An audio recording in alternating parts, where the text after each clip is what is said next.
Bishop Allyson Abrams. Welcome to the Bishop Allyson Abrams Show, where I believe truth empowers. Each week, I will bring topics to you that I believe you should be made aware of. I will give you my professional opinion on the topics that we discuss, and probably some necessary suggestions too. We will talk politics. We will talk religion. We will talk real estate, health, and education. I have some great topics to share with you on today, so stay tuned. We'll be right back. Executive orders. Many presidents, as a matter of fact, all presidents have the right to make executive orders for the United States of America. It has been a topic of discussion lately because of the executive orders that President Barack Obama has put in place. We do know the last executive order that President Obama made was regarding immigration. And now President Obama has made an executive order regarding gun safety. When we look at presidents down through the years that have made executive orders, many of them made executive orders something that they used on a regular basis. Looking at data from the American Presidency Project, it stated that many presidents used the executive order, and that peaked in the era of Franklin Delano Roosevelt, who actually set the record of the use of executive orders while president. It has begun to decline over the years. And in the past 100 years, Democrats, get this, have used more executive orders as presidents than the Republican presidents. Now, the Republicans are the ones that's making the big deal, as you all know, about President Barack Obama using executive orders. But it's not like none of the Republican presidents of the past have used the pen to put these orders in place. So I just want to share some of the numbers with you on today so that you, the listening audience, might be the wiser and not go for the hype that these presidential candidates are talking about, as well as those Republicans who are elected to office. Each president has used their power and has utilized the executive order at some point. Some have used it, yes, more than others. And so, as I just stated, Franklin Delano Roosevelt used the executive order the most out of any president in the history of the United States. He actually did 290 executive orders. Following behind him very closely was President Herbert Hoover. President Hoover did 242 executive orders. What would the Republicans have to say today about that? You have President Woodrow Wilson, who did 225 executive orders. So now it seems that executive orders were pretty popular during that time. And so I know some of these Republican elected officials, legislators today would be steaming if President Obama was anywhere near that. But hopefully they would have been steaming if the Republican presidents were anywhere near that as well. And so the numbers have really declined over the years when you look at the presidents who followed Franklin Delano Roosevelt. Harry S. Truman, President Harry S. Truman, only did 116 executive orders. Now, when we look at the presidents that you and I are probably more familiar with, President Jimmy Carter, President Gerald Ford, President Ronald Reagan, President Ford only did 69 executive orders. President Jimmy Carter did 80 executive orders. And President Ronald Reagan, we remember him, he did 47 executive orders. Now, over the years, like I said, the numbers have really declined as Congress has tried to put some regulation and restrictions around that. President Bill Clinton did 45 executive orders. President George W. Bush, his numbers were lower than President Clinton. He did 36. And so I want to say President Barack Obama is less than President Bill Clinton with his number of executive orders, but he is nowhere near 200 and something executive orders, nowhere near 100 executive orders. So for the Republicans to shout today that he's having an abuse of power is nowhere near the truth. And so I want you all to know that all of these presidents that have been one-term, two-term presidents have utilized the pen. They have utilized their power, and this is within their right as the highest serving officer of the United States of America. And so I want to champion President Barack Obama for all the mindful and wise decisions that he has made. He has not done that without hesitation. He has done it with passion on certain issues that were affecting our country, and I believe he has made wonderful decisions about all of the executive orders that he has put in place during his time as President of the United States of America.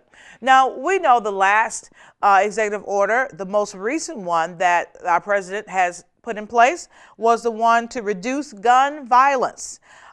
Many people over the years have talked about how tired they are of gun violence in the United States of America. And some kind of way, we've got to get control of this.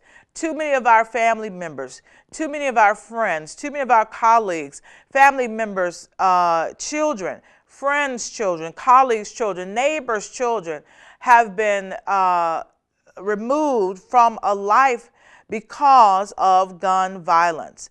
And so we want to champion our president for saying something must change. Something must happen here in the United States of America to change the violence that is occurring around guns on today. Over the past decade in America, more than 100,000 people have been killed as a result of gun violence. Anytime you have more than one, there is a problem. And so in America today, we must admit there is a problem with violence, first and foremost, and gun violence is at the top of that list. And so many victims have fallen to gun violence through robberies, other types of crime. We know there's domestic abuse. And so how do we grapple with this? How do we begin to make some changes so that people won't have to lose their lives due to gun violence?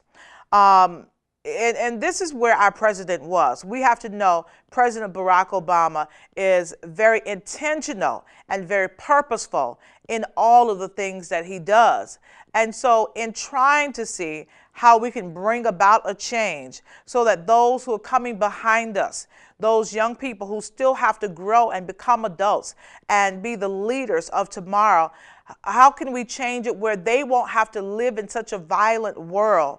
That is what was at the core, I believe, of what President Obama did in making an executive order regarding gun violence on today.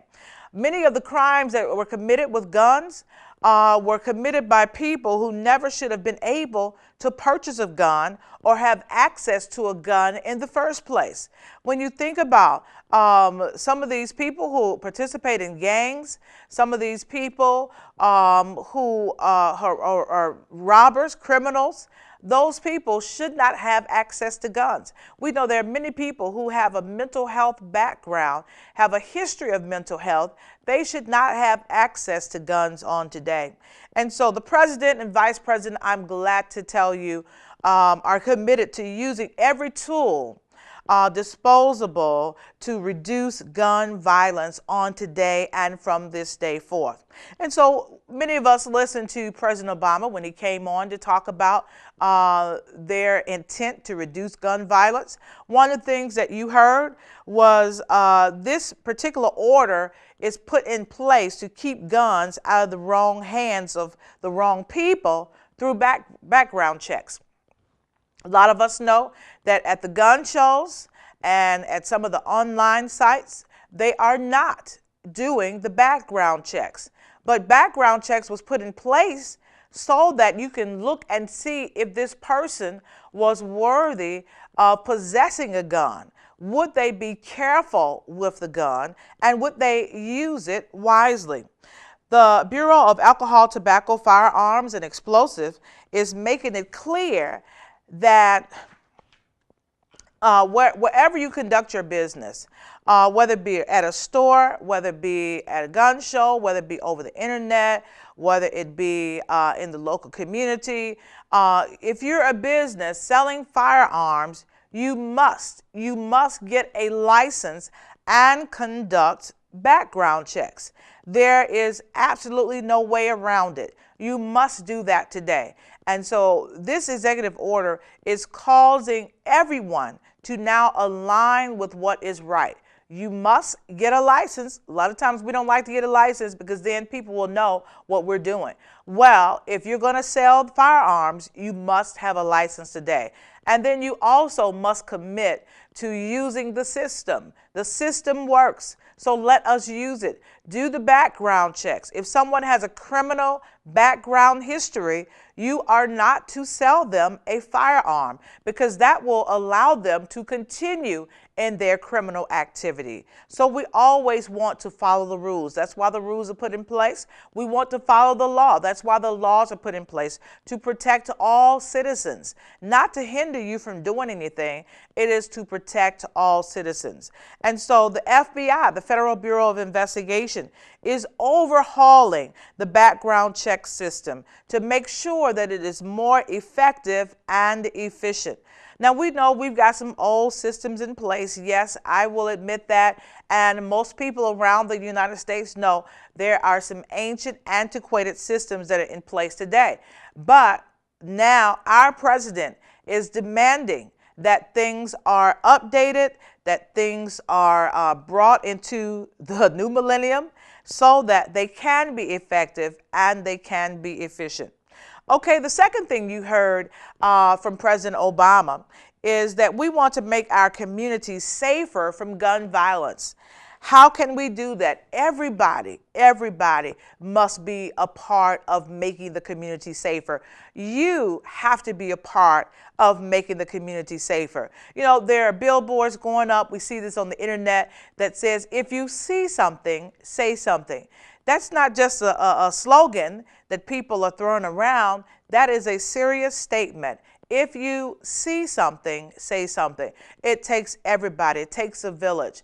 And so we have to participate in making our community safer from guns. The Attorney General convened a call with the U.S. attorneys all around the country to direct the federal prosecutors to continue to focus on smart and effective enforcement of our gun laws. So if people are not enforcing the gun laws, then how is the community going to be safe? Everyone has to do their part. And so what does that mean? That means that you have to abide by the laws. And so if you don't abide by the laws, then you're opening somebody else up to be a victim of gun violence. And so if we all abide by the laws, we all pay attention to the laws, and if we see something, we say something, and we make sure that your neighbor down the street, if he goes to buy a gun, he's been through a background check, and if he didn't go through one, then let's call that store and say, hey, we need you to make sure you're doing background checks on everybody. If your cousin goes to a gun show and there was no background check there, let's call and say, oh, let's go down there. And let's say, look, we need you to make sure you're doing the background checks so that these guns will no longer be in the hands of people that they should not be in the hands of. Another thing you heard President Obama say during the press conference is that they're going to increase mental health treatment and reporting to the background check systems. Okay, we have a lot of people in our country today who do have mental health issues, and some of them are being treated and many of them are not. However, if they're not being treated, if they are being treated, they may not need to be in possession of a firearm. And so oftentimes, if that information is not reported, then even if someone is being diligent and doing the background check, they may not have access to that information. So now there's going to be an overhaul of the system to make sure that if someone is at risk of causing harm to themselves or someone else because of their mental health history, then that should raise a red flag when that criminal background check is done.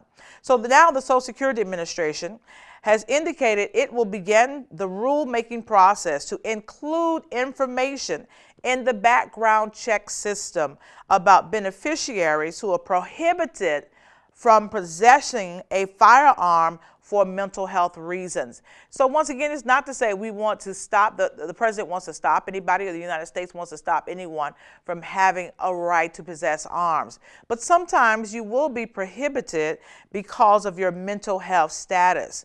And so we do want to support all of those who are being treated and who have been treated and who still need to get treatment. But if we know that there is a risk that may cause harm to themselves or others, we cannot allow guns to be put into their hands.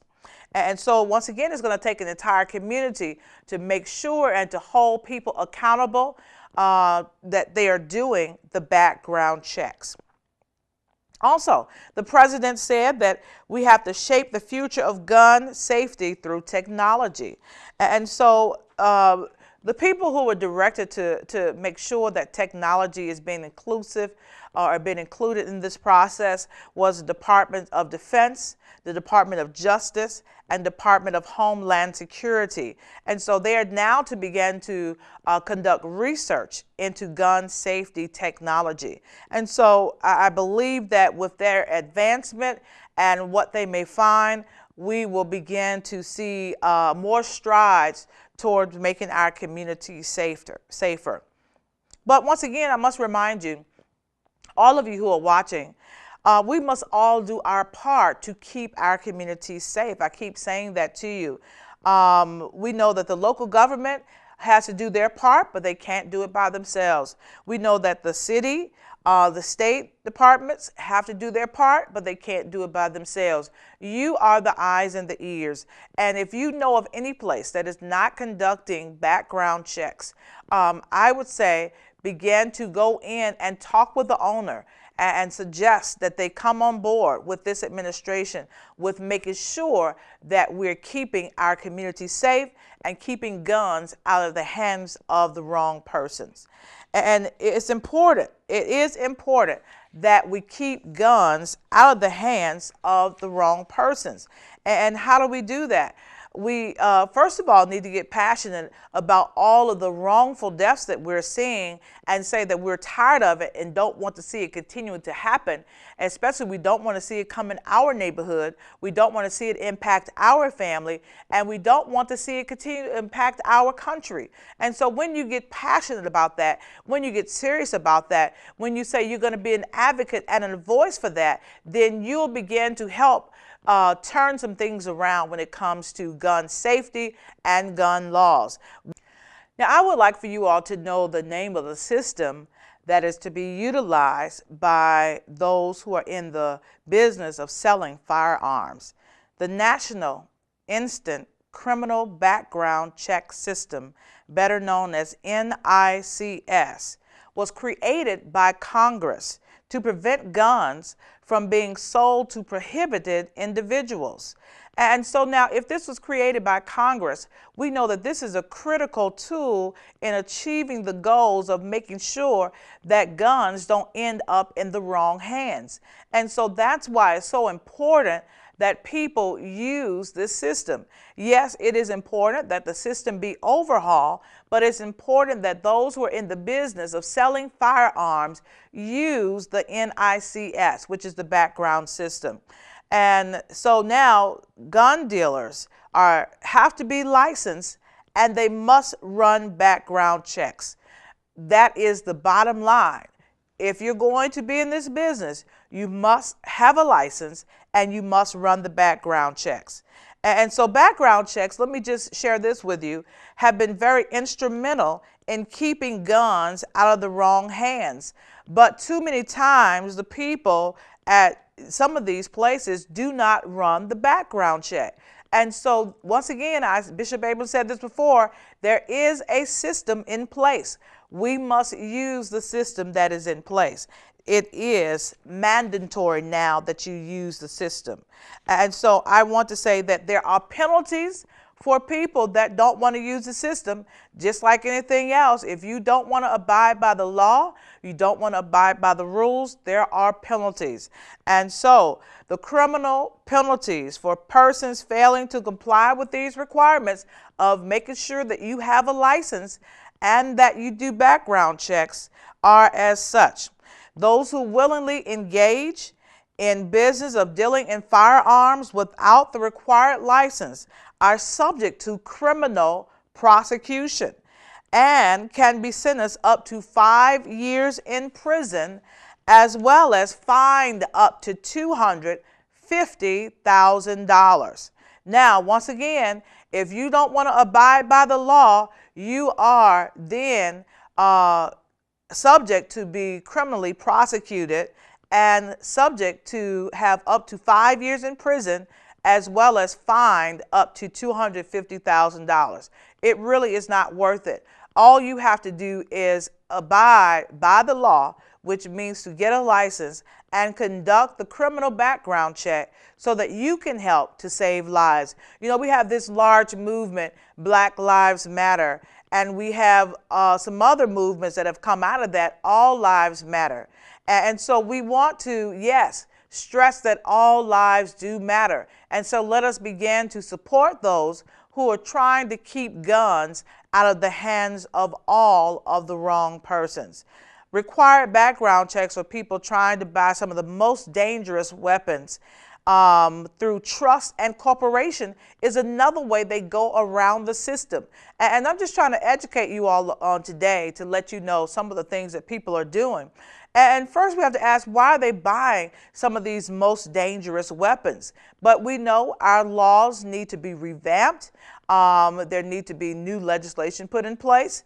But sometimes people are very smart and they can find the loopholes in the laws that are already in place. Now, the National Firearms Act imposes restrictions on sales of some of the most dangerous weapons, such as machine guns, sawed-off shotguns. We see those in the movies all the time. But because of outdated regulations, people have been able to avoid background checks by applying to acquire these extreme firearms through trust, through corporations, and other legal entities. So in other words, they're not applying for it in their personal name. They're applying for these through trust, corporations, and legal entities. And there have been a significant increase in the number of those applications in the last few years. There were about 900 applications in year 2000 for these most dangerous weapons in the names of trust, corporations, and legal entities. And now, as of 2014, there were about 90,000 applications. And so the question really is, what is the reason now for the large increase there of all of these applications over the last 14 years? And so ATF is finalizing a law or a rule that would make clear that people will no longer be able to avoid background checks by buying NFA guns and other items through a trust or corporation. Come on, people, let's abide by the law. Stop looking for loopholes and ways to get around the system. Everybody needs to go through the process of background checks. And so, you know, we just got to put some different laws in place. I know the president and his administration are working on that very tirelessly and around the clock. And so I want to see us be able to do some things differently here in the United States. There are too many people losing their lives to gun violence. Some of you have had family members to lose that lost their lives to gun violence. And when I was pastoring in Detroit, I had at least 5 members who lost children to gun violence. They were just shot down on the street as if their life did not matter, as if they did not have a family, as if no one cared about them.